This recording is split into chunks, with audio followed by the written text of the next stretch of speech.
Look, I can't help it, man. I YouTube, this is a freebie. You know what I'm saying? I ain't gonna monetize this one, man. I got to say what I got to say in this one. Look, man, I turned TV off just now listening to First Take. What is it about Stephen A. Smith and his anti-black stance on everything, man? He can sit up there and say, oh, well, we support the players. Why would you bring up, well, technically what the players are doing right now is against the CBA. Them going AWOL is a violation of the collective bargaining agreement. Why do you care? Why would you even say that? Why would you even put that out there for the other ones to even? They might not even be aware of that. Why even bring that up to give them ammunition against the players? Oh, these guys are in violation of their work agreements. These guys they are in great. Why would we even give them that? Shut up sometimes. God, man. I see why these NBA players don't mess with him, man. And look, I do agree that these players will eventually need a plan. But I'm so tired of that. I'm so tired of that repeated, term whenever we, do something, whenever we take action. I'm going to tell you why. Because number one, it's basically hinting that we're all talk and no action, and that we're all emotional, but we don't have the intellectual capacity to think down the road. That we just a bunch of animals that react to everything. And I'm so sick of that only being said with minorities. Okay, number one. Now look, before you get on here and say, Mike, I think you need to do your research. 9/11 was an inside job. I already know all that. Okay? I've been reading about 9/11 for 20 years. I'm just saying this to make a point. When 9/11 happened, did people respond to that? When they saw those planes explode into those buildings, did all of the writers and intellectuals and all of the polls and politicians, all of our elected leaders, did they respond saying, that was a terrible thing. Let's all get together and make a detailed plan. Now, look, I get it, you know what I'm saying? I believe it was an inside job. I don't think Bush knew about it, but I do think Cheney and others knew about it. Me personally. Yeah, it was a planned thing, but I'm speaking in general. Most of their responses were emotional. I never forget the next day, I was reading the Richmond Times-Dispatch. The cartoon the editorial cartoonist did a cartoon that had Uncle Sam with a list. He said the list was, the first thing on the list was time to bomb Afghanistan. I forgot what he said. I think he said time to nuke Afghanistan and take names. Something like that, right? So that was an emotional response. Whenever something happens, like Pearl Harbor or whatever the excuse is that we have to go to war, what did the United States Congress does? There's not in a lot of cases already a developed plan. When many countries go to war off of a unprovoked strike or whatever it is, right? They declare war. Then the plan for the war is developed later on or immediately afterwards. How can you criticize the players after they, within hours, declare war against police brutality by refusing to play in those games, boycotting? Then you sit there and say, oh, the players didn't have a plan. Jesus, can you give these guys a chance to coordinate a plan? You haven't even had the players from today's slate of games to officially boycott and join in.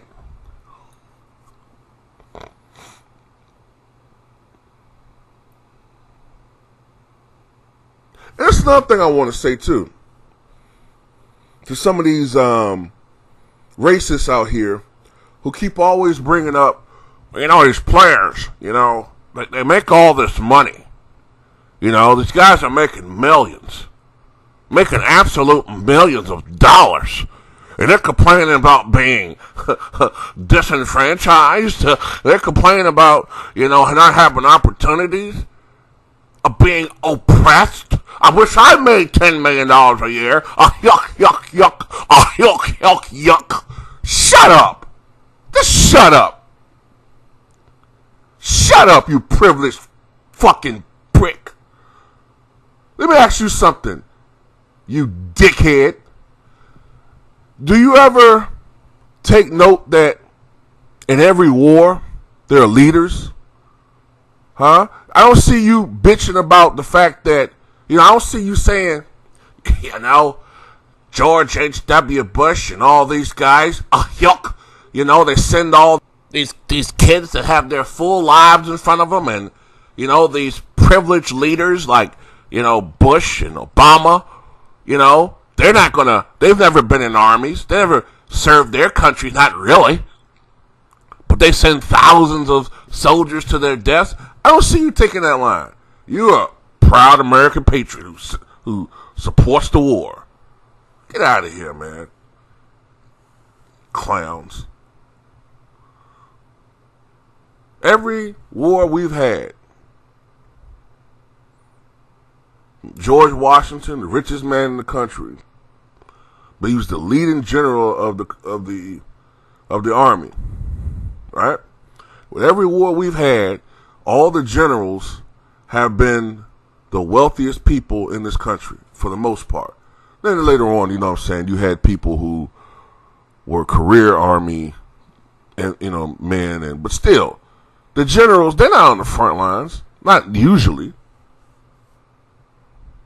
Especially in modern times. The generals aren't in immediate danger. Not in this country. It's the soldiers. And most of the soldiers, honestly, are poor or black and brown. They're the ones on the front lines. But who gets all the glory? The generals. So in this situation, there's not really anybody out there that's getting killed. But those who are in positions to say something are more prominent.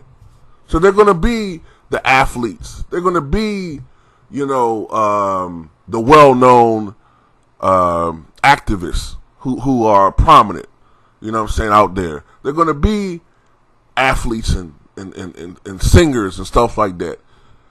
So by default, they're going to make more money. That doesn't mean that they still haven't in their lives dealt with oppression, and in their daily lives they still deal with oppression.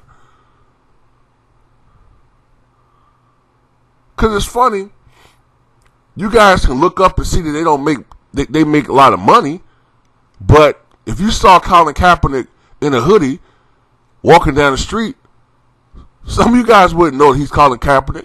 Y'all wouldn't know he was a millionaire quarterback. All you see is a nigga in a hoodie. So get out of here. You guys are such hypocrites, man. And shout out to Ticket TV because he said something today too. Even though a lot of these athletes are indeed wealthy, they're still getting robbed. Okay, they're still getting robbed. Like LeBron James, yeah, he's a multi-millionaire. Yes, he's worth almost $700 million. But if he was paid what he was actually worth, like, look how much they actually talk about LeBron James. Look how much they actually talk about him. Look how much he's been literally carrying the league. He should be amongst the richest men in the world. Michael Jordan was underpaid severely. That's why he demanded those 2 big contracts in his last 2 years of the Bulls. He was worth even more than that. As a matter of fact, in today's NBA, those 2 contracts are still the richest contracts in NBA history. Because in today's NBA, Michael will be making $55 to $60 million a year, which is more than what LeBron makes. So LeBron is underpaid, per inflation compared to what Mike made those last 2 years. So yes, these players are underpaid. They're not getting paid what they really should be getting paid. The owners are getting over.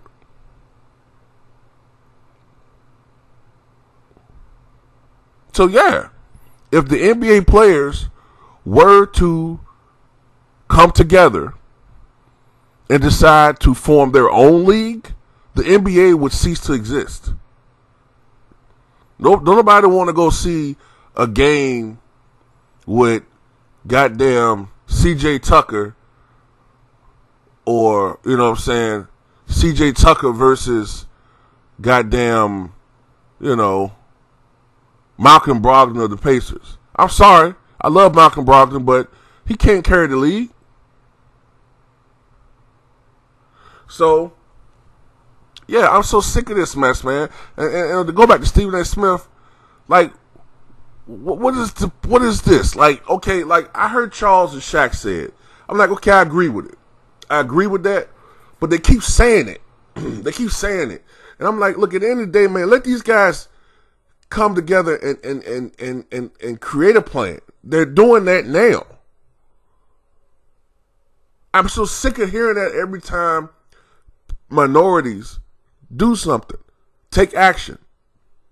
Even when we peacefully protest, which they say they want us to do, we're protesting. I mean, you know, what does it really accomplish? I mean, is there a plan? You don't say that when those goddamn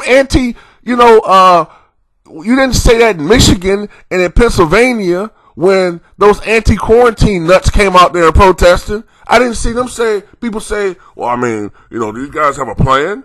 No, you did nothing. You said nothing. So yes, I'm starting to see that as racially motivated. So that's all I got to say, man. Tell me what you guys think.